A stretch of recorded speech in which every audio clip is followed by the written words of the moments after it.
Najla Pérez et je travaille pour la société de production Made in PM. Bonjour. Donc on va vous montrer des petits extraits de films pour après que vous répondiez à des questions sur vos impressions. D'accord. Donc voilà.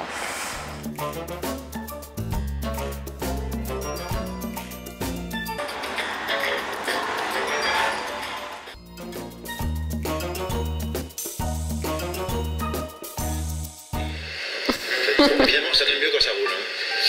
Hein, alors, le moteur, action. C'est ce qu'on dit, non? Action. Je pense qu'il roule tranquille sur les routes de France avec une voiture qu'il a piquée sous votre nez, Paul. Ça me rend malade. Le permis, vous avez le permis de conduire, vous l'avez? 2 roues devant et 2 roues à gauche. 6 roues. 6 roues, oui. Non, non, autant pour moi. Avait un cachet 30 minutes avant de prendre la route.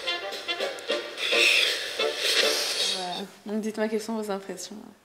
En effet, il n'est pas très intelligent. Bon, je trouve le comédien principal très très bon. Les histoires sont pas mal écrites. Je crois que c'est la chose dont les gens ont besoin à l'heure actuelle. Moi, j'ai trouvé ça très très drôle. C'est très sympa, ça détend, c'est rigolo.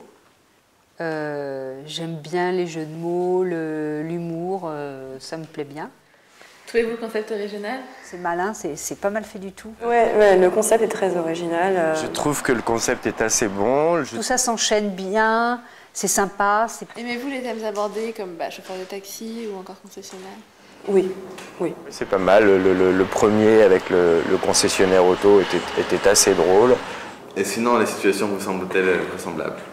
On est tous déjà tombés sur des mecs un peu barjots comme ça. Au démarrage, à chaque fois, oui. L'autoconcession, c'est possible. Et que pensez-vous du personnage principal?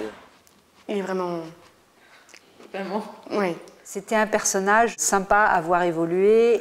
Ouais, l'idée du personnage principal un peu... Tout à l'heure, qu'il était assez drôle et qui tient la route. Allez-y. C'est peine. il est tellement bêta et en même temps convaincu qu'il fait bien, qu'il me fait de la peine et il me fait rire en même temps. Et vous sentez-vous parfois irrité par ce personnage ou par les situations? Si j'avais été à la place de certains de ces passagers, oui. Non. Non, pas du tout. Et trouvez-vous cet humour accessible à tout le monde? Dans l'ensemble, non, je pense pas. Oui, tout à fait. Oui, il y a des trucs. C'est déjà très très bien fait.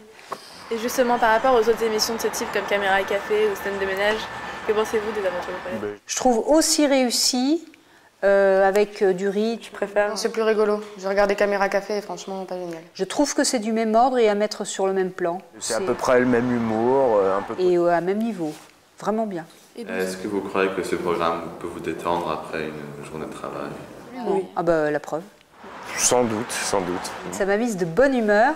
Alors j'ai eu une journée très difficile. Voilà, c'est mon premier sourire et rire de la journée, c'est déjà pas mal. Et quels sont donc ces points forts de ce programme? Son originalité, son personnage. C'est accessible à tous, que c'est un peu absurde et je pense que l'important c'est qu'on se retrouve tous dans des situations dans lesquelles on est déjà tombé. C'est que ça fait rire. Les sketchs sont un peu dans la vie quotidienne. Ça peut... La débilité du personnage principal. Et sur une échelle de 1 à 10? C'était bien réussi, je le noterais comme un gars et une fille. 6. 6, 7. 8 sur 10. Et pensez-vous que cette émission pourrait devenir un moyen de passer du bon temps en famille, rigoler tous ensemble?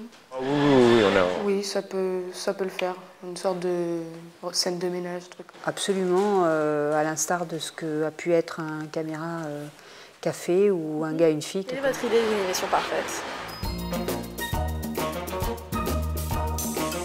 On est aussi proche que possible de quelque chose qui est parfait.